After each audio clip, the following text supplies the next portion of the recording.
بسم اللہ الرحمن الرحیم۔ السلام علیکم۔ آج 23 نومبر بروز جمعرات ہم بات کریں گے دو اہم ایشوز کے حوالے سے۔ آج سپریم کورٹ آف پاکستان نے وہ فیصلہ جاری کر دیا ہے جس میں چیف الیکشن کمشنر اور چاروں ممبران الیکشن کمیشن کو آئین کی خلاف ورزی کا مرتکب ٹھہرا دیا گیا ہے اور قرار دے دیا گیا ہے۔ میں سمجھتا ہوں کہ آج کا سپریم کورٹ آف پاکستان کا وہ فیصلہ اس کے بعد چیف الیکشن کمشنر کا اپنے عہدوں پر بیٹھنا یہ سراسر آئین کی خلاف ورزی ہے اور آئین اور سپریم کورٹ آف پاکستان کے اور سپریم کورٹ کے جج کے فیصلے کی خلاف ورزی ہے۔ اس کی تفصیل میں آپ کے ساتھ شیئر کروں گا۔ آپ جانتے ہیں کہ انتخابات کیس میں فیصلہ آیا تھا، قاضی فیض عیسیٰ صاحب کی سربراہی میں 3 رکنی بینچ تھا جنہوں نے 8 فروری کی تاریخ مقرر کی تھی اور صدر پاکستان سے مشاورت کے بعد، اور یہ بات یہاں تک تو انہوں نے مہر ثبت کر دی تھی کہ ہر صورت پاکستان تحریک انصاف کے جو حمایت یافتہ صدر ہیں، اور پاکستان تحریک انصاف نے ہی ان کو صدر کے عہدے پر منتخب کیا تھا، عارف علوی، وہ آئینی طور پر درست تھے اور ان کا موقف درست تھا، اور election commission, P D M اور نگران حکومت کا موقف غلط تھا۔ لیکن قاضی فیض عیسیٰ صاحب اس معاملے پر انہوں نے نظریہ ضرورت کا استعمال کیا تھا اور کارروائی سے پیچھے ہٹ گئے تھے۔ لیکن اطہر من اللہ صاحب نے جب دستخط کرنے لگے تھے تو انہوں نے کہا تھا میں اپنا اضافی نوٹ الگ سے دوں گا۔ 41 صفحات پر مشتمل یہ نوٹ ان کا سامنے آیا ہے، اور اس میں انہوں نے چیف الیکشن کمشنر اور الیکشن کمیشن کے جو 4 ممبران ہیں، صدر عارف علوی ہیں، گورنر ہیں، ان تمام کو آئین کی خلاف ورزی کا مرتکب ٹھہرایا، اور ساتھ جو نگران حکومتوں کا جو کنسیپٹ ہے اور جو وہ غیر آئینی نگران حکومتیں بیٹھی ہیں اس کے اوپر بھی بڑے سخت ان کی جانب سے آبزرویشن دی گئی، اور انہوں نے کہا کہ یہ غیر آئینی حکومتوں کا بیٹھنا یہ شہریوں کے اور پبلک ایٹ لارج عوام کے حقوق پر ڈاکہ ڈالنے کے مترادف ہے، اور یہ بہت بڑا ظلم ہے، بہت بڑی زیادتی ہے۔ پنجاب خیبر پختونخوا کا بھی ذکر کیا، اور پھر جو نگران حکومت پنجاب بیٹھی ہے وفاق میں۔ پہلے میں چیدہ نکات آپ کے سامنے رکھوں گا، اور پھر میں صدر کے حوالے سے اور الیکشن کمیشن کے حوالے سے جو انہوں نے فیصلہ دیا ہے اس کی تفصیل میں آپ کے ساتھ شیئر کروں گا۔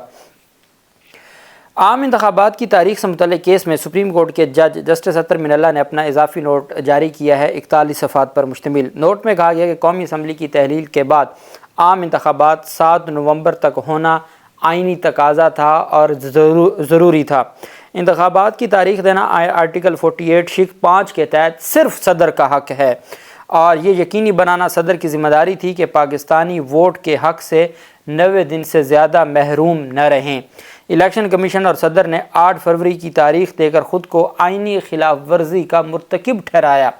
بڑے کلیئر کٹ انداز میں انہوں نے کہا کہ یہ جو 8 فروری کی تاریخ دی گئی ہے یہ الیکشن کمیشن نے اور صدر پاکستان نے اپنے آپ کو آئینی خلاف ورزی کا مرتکب ٹھہرایا ہے، اور میں بطور قانون کا طالب علم اس میں اضافہ کرنا چاہوں گا کہ سپریم کورٹ آف پاکستان کے جو بینچ تھا 3 رکنی بینچ قاضی فیض عیسیٰ کی سربراہی میں، انہوں نے اس 8 فروری کی تاریخ کو تسلیم کرنا اور اس پر مہر لگانا اور اپنے فیصلے کا حصہ بنانا، انہوں نے بھی آئین کی خلاف ورزی کی ہے، چونکہ سپریم کورٹ کا کام تھا آئین کی خلاف ورزی کو روکا جاتا، لیکن سپریم کورٹ آف پاکستان نے جو وہاں سے آیا وہی منوان اس پہ لکھ دیا، اور بعد میں کہا کہ اب نہ ہوئے تو یہ ہوگا، اب نہ اگر کسی نے انتخابات سے بھاگا تو یہ ہوگا۔ بہرحال اضافی نوٹ میں کہا گیا کہ 90 دن میں انتخابات نہ کرنے کی آئینی اور عوامی حقوق کی خلاف ورزی اتنی سنگین ہے کہ اس کا کوئی علاج نہیں۔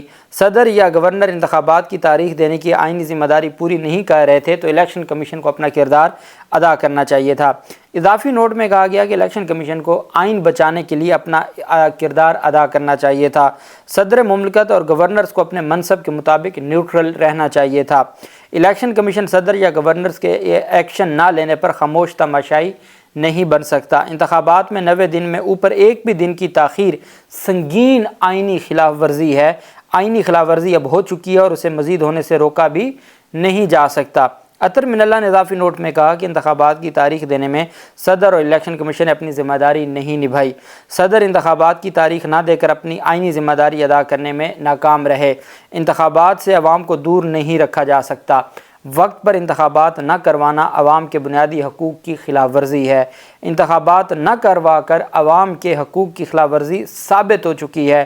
12,56,26,390 رجسٹرڈ ووٹرز کو ووٹ دینے سے محروم رکھا گیا ہے۔ اطہر من اللہ نے کہا کہ انتخابات میں تاخیر روکنے کے لیے مستقبل میں ٹھوس اقدامات کرنے کی ضرورت ہے۔ صدر، گورنرز اور الیکشن کمیشن نے اپنی آئینی ذمہ داری پوری نہیں کی۔ آرٹیکل 224(a) کی خلاف ورزی کا تدارک ممکن ہے، نہ ہی یہ ناقابل احتساب ہے۔ 90 دن میں انتخابات نہ ہونے کے بعد ہر گزرنے والا دن آئینی خلاف ورزی میں شمار ہوگا۔ اضافی نوٹ میں کہا گیا کہ جبری گمشدگیاں کرنا ریاست کی غیر اعلانیہ پالیسی بن چکی ہے۔ یہ جو عطر من اللہ صاحب ہیں، انہوں نے پاکستان تحریک انصاف کے رہنماؤں کی جو جبری گمشدگیاں ہیں اور یہ جو ایک پوری ایپیسوڈ چلی ہے اس کو بھی اس میں ڈسکس کیا ہے۔ انہوں نے کہا کہ جبری گمشدگیاں کرنا ریاست کی غیر اعلانیہ پالیسی بن چکی ہے۔ شخصی آزادی اور پرائیویٹ گھروں میں تجاوز کی کارروائیاں معمول بن گئی ہیں۔ صحافیوں اور سیاسی ورکرز کے خلاف کارروائیاں معمول بن گئی ہیں۔ ملک کی آئینی تاریخ بھی قابل تعریف نہیں رہی۔ سپریم کورٹ نے مولوی تمیز الدین کیس میں نظریہ ضرورت اپنایا۔ جج اور نہ ہی مسلح افواج کا کوئی افسر آئین سے بالا ہے۔ کئی جمہوری ریاستوں میں نگران حکومتوں کا کوئی تصور نہیں ہوتا۔ نگران حکومتوں کے قیام کا مقصد صرف روزمرہ امور کی انجام دہی ہے۔ نگران حکومتوں کا مقصد نیوٹرل رہ کر شفاف انتخابات کے لیے سازگار ماحول بنانا ہے۔ عطر من اللہ صاحب نے کہا کہ انتخابات میں 90 دن سے زیادہ کی تاخیر آئین کی سنگین خلاف ورزی ہے۔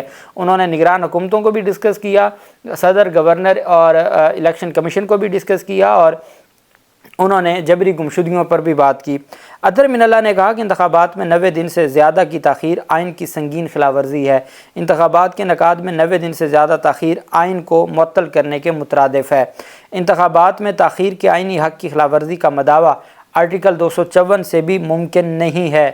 آئین کے تحت ملک منتخب نمائندے ہی چلا سکتے ہیں۔ آئین میں آئینی خلاف ورزی پر آرٹیکل 6 کا حل موجود ہے۔ انتخابات میں تاخیر پر کوئی شہری عدالت سے رجوع کرے تو اس کی داد رسی ہونی چاہیے۔ انہوں نے آج واضح طور پر اس بات کی طرف یہ اجازت دے دی ہے کہ اگر کوئی شہری وہ کسی عدالت سے داد رسی کے لیے اور آرٹیکل 6 کی کارروائی کے لیے، کس کے خلاف؟ صدر عارف علوی کے خلاف، چیف الیکشن کمشنر اور ممبران الیکشن کمیشن کے خلاف اور گورنر کے خلاف آرٹیکل 6 کی کارروائی کے لیے آئین میں آئینی خلاف ورزی پر آرٹیکل 6 کا حل موجود ہے۔ انتخابات میں تاخیر پر کوئی شہری عدالت سے اگر رجوع کرے تو اس کی داد رسی ہونی چاہیے، یہ انہوں نے اپنے فیصلے میں لکھ دیا۔ اضافی نوٹ میں کہا کہ الیکشن کمیشن تاخیر شدہ انتخابات کو شفاف اور منصفانہ کروائے۔ الیکشن کمیشن یقینی بنائے کہ تاخیر شدہ انتخابات میں کسی کو شکایت نہ ہو۔ الیکشن کمیشن انتخابات شفاف منصفانہ نہ کروائے تو آئینی ذمہ داری کی ادائیگی میں وہ ناکام سمجھا جائے گا۔ اور عدالت کی جانب سے جو عطر من اللہ صاحب ہیں، انہوں نے بڑا واضح طور پر کہا کہ تمام لوگوں کو جو مکمل طور پر جو ہے وہ حق دینا ہوگا اور لیول پلینگ فیلڈ دینی ہوگی۔ In the case in hand, the people of Pakistan, particularly the registered voters, have been deprived of the most fundamental right to participate in the governance of the state through chosen representatives and obviously the right to vote in accordance with law. They are being governed by the unelected caretakers in violation of the constitution and their fundamental rights. کہ جو ان elected care taker حکومتوں سے ان کو چلایا جا رہا ہے، یہ نہ صرف غیر آئینی ہے بلکہ یہ شہریوں کے بنیادی حقوق کی خلاف ورزی ہے۔ They are victim of the wrongful exercise of public powers and reckless disregard for duties imposed under the constitution and statute upon the president, governors and the commissioner and the members. نہ صرف chief election commissioner بلکہ جو members ہیں election commission کی، ان کو بھی اس میں انہوں نے لکھا ہے they are all in breach of their statutory duties. انہوں نے اپنی تمام جو قانونی ذمہ داریاں تھیں وہ نہیں نبھائیں۔ Their conduct and failure to discharge their constitutional duties has made them unanswerable to the people. یہ عوام کے سامنے جواب دہ بناتا ہے۔ They have exposed themselves to actions against their touches acts. انہوں نے جو کام کیا ہے ایکسپوز ہو گئے ہیں کہ انہوں نے آئین کی خلاف ورزی کی ہے۔ They have exposed themselves to action against their it is the duty of public authorities to obey the law and exclusively serve the interest of the general public. یہ ہر ادارے کی ذمہ داری ہے کہ وہ عوام کے مفادات کا تحفظ کرے اور ان کی جو حقوق ہیں وہ پورے کرے۔ It is a duty of the courts to put an end to impunity against the violation of the constitution and constitutional rights. یہ عدالتوں کی بھی ذمہ داری ہے کہ جو آئینی خلاف ورزی ہو رہی ہے خدا کے لیے اب اس کو روک دیا جائے، اور ہر صورت جو اور آگے کہا کہ یہ الیکشن کمیشن کی ذمہ داری ہے that delayed election are held in fair، کہ جو تاخیری الیکشن ہیں وہ are held in a fair, free and a transparent manner without giving anyone an opportunity to complain، کہ ایسے صاف شفاف انتخابات، بھلے تاخیری انتخابات ہیں لیکن ایسے کروائے جائیں کہ کسی کو شکایت کا موقع نہ ملے. اور یہ commission will be failing to its duty of if the elections are not, کہ اگر جو 90 دن کے اندر انتخابات نہیں ہوتے تو یہ نہ صرف ان کی نالائکی ہے، اور اگر الیکشن ڈیلے ہوتے ہیں یا صاف اور شفاف نہیں ہوتے تو اس کا مطلب یہ ہے کہ الیکشن کمیشن ناکام ہو گیا. The constitution has expressly specified the holding of general election with in 60 or 90 days as the case may be. The appointment of caretaker is a unique feature of the constitution and alien in most of the other democratic states. مختلف جمہوری ممالک میں یہ care taker والا اور یہ دھندا ہوتا ہی نہیں ہے، یہ ایک بڑا عجیب سا معاملہ ہے. The appointment of caretaker government is temporary and only for the period specified under the constitution till the election of a leader of the house after the holding of election within mandatory period of 60 or 90 days. The state cannot be governed in the absence of the chosen representatives for the more than the 90 days expressly provided for holding the general elections followed by the election of a leader of the house. The object and purpose of appointing a caretaker government is to ensure that the routine and the day-to-day functions of the executive branch of the state are not affected during the time between the dissolution of the assemblies and a new elected government. In the primary duty and functions of the caretaker کہ وہ صرف صاف شفاف انتخابات کرے اور تمام لوگوں کو آئین کے مطابق مکمل جو آئینی طور پر ان کو جو ان کا حق ہے وہ دیا جائے. In the case in hand the people of Pakistan particularly the registered voters, انہوں نے کہا کہ ان کو بہت نقصان پہنچا ہے، ان کا جو حق تھا. The president upon resolution of the national assembly field in his duty to promptly appoint a date for the general election as required under Article 48(5) and instead wrote a belated letter to the Commission for consultation کہ جی انہوں نے ان کو خط تو لکھا مشاورت کے لیے لیکن تاریخ نہیں دی.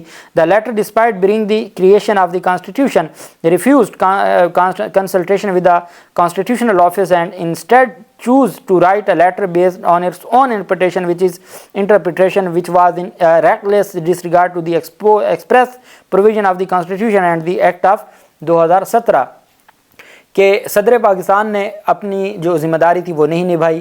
پھر صدر نے جب کنسلٹیشن کا خط لکھا تو جو آگے سے جواب آیا جو ریفیوز ہوا اور جنہوں نے کنسلٹیشن کیا، مشاورت پر انکار کیا ود دا کانسٹیٹیوشنل آفس، آئینی جو دفتر ہے اس سے مشاورت سے انکار کیا جو الیکشن کمیشن نے. And instead chose to write a letter, اور انہوں نے یہ اختیار کیا کہ انہوں نے خط لکھ دیا جواب میں صدر پاکستان کو بیسڈ آن اون انٹرپریٹیشن. انہوں نے خود انٹرپریٹ کیا ہے آئین کو. وہ جو الیکشن کمیشن کہتا تھا جی کہ ہم نے تاریخ دینی ہے آپ نے نہیں دینی، انہوں نے کہا یہ ان کی خود ساختہ تعریف ہے.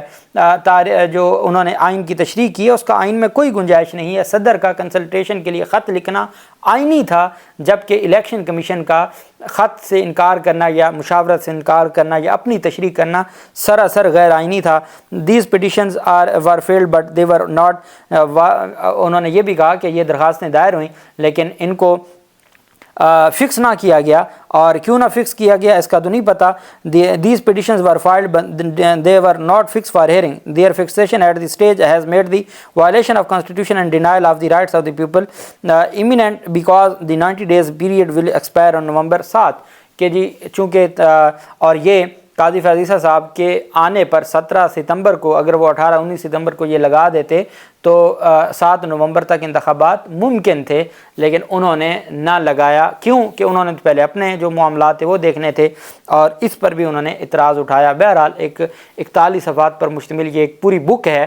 اور پہلے اسی طرح کا، اور میں ایک گلہ کروں گا ترمین اللہ صاحب سے کہ جناب والا جب پنجاب اور خیبر پختونخوا کے انتخابات تھے، اگر آپ اس وقت 90 دن میں ہونے دیتے اور اس وقت جو ارریلیونٹ نوٹ لکھ کے معاملات کو متنازع نہ بنایا جاتا اور یہ دیکھا جاتا کہ اب جو بھی ہوگی، بھلے عمرتا بندیال سے غلطی ہو گئی، انہوں نے جو اس کو نوٹس لیا یا معاملہ ڈائریکٹ سپریم کورٹ میں آ گیا، لیکن آئین بڑا واضح ہے اور آئین کہتا ہے کہ 90 دن میں انتخابات ہوں اور نگران حکومتیں زیادہ ٹائم نہ ہوں. اس وقت تو نمبر میں رہے, اس وقت تو اختلاف کرتے رہے, اسمبلیاں کیوں ڈیزالو ہوئیں, کیا ہوا, کیا ایک بندہ کیسے اسمبلیاں ڈیزالو کروا سکتے, ان چیزوں میں پڑے رہے.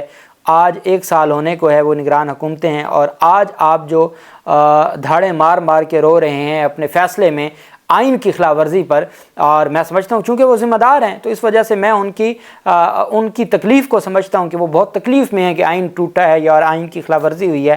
لیکن کاش اس وقت آپ نے اپنی ذمہ داری نبھائی ہوتی تو آج یہ اتنا 41 صفحات پر مشتمل آپ کو صدر کے خلاف, چیف الیکشن کمشنر اور الیکشن کمیشن کے خلاف اور گورنرز کے خلاف نہ لکھنا پڑتا, اور آج آپ کو نہ بتانا پڑتا کہ عوام پاکستان کا جو حق تھا ووٹ کا وہ چھینا گیا ہے اور عوام پاکستان کو تکلیف پہنچائی گئی ہے اور ان کا جو بنیادی حق تھا اس کو سلب کیا گیا ہے. آج آپ کو نہ لکھنا پڑتا اگر اس دن آپ نے ذمہ داری نبھائی ہوتی. یہ میں بطور قانون کا طالب علم آپ سے اختلاف کرتے ہوئے اللہ پاک پاکستان کا حامی و ناصر ہو. بہت شکریہ. اللہ حافظ. پاکستان زندہ باد.